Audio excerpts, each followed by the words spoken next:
It's the third and final day of the summit. Dubbed the Leaders' Day, President Buhari joins other leaders at two separate sessions. One on the African Union's Agenda 2063 blueprint to transform the continent over the next 5 decades, and the other on ensuring food security. President Biden, in his opening remarks, reiterates America's wish of equitable development, strengthened ties, and more investment. That's why over the next 3 years, working in close cooperation with the United States Congress, we plan to commit $55 billion in Africa to advance the priorities we share and to support the Agenda 2063. And today I'm also calling for the African Union to join the G20 as a permanent member of the G20. It's been a long time in coming, but it's going to come.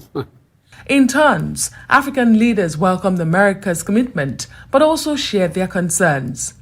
For President Buhari, the multiple challenges of climate change, terrorism, transnational organized crime, and the rise in coups undermine the continent's aspiration of the 2063 agenda.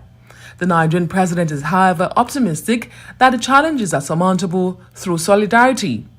He also calls for strengthening of African Union's mediating support and conflict prevention mechanisms as antidote to emerging intra- and interstate resurgence of conflicts on the continent. In his address, the president of Senegal and the African Union, while making a case for sanctions to be lifted in Zimbabwe, criticizes pending U.S. legislation countering malign brushing activities in Africa, describing it as unfairly targeting Africa. We are concerned, Mr. President, by the American bill on economic and trade between your country and foreign powers. This bill, with its sanctions, which targets a whole continent, is the first in international relations. Africa is asking why such a bill exists and why Africa is targeted.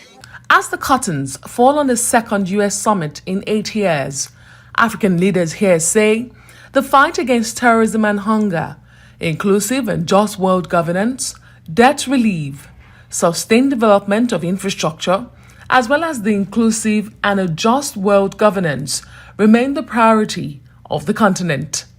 Adesua Omoran, Arise News.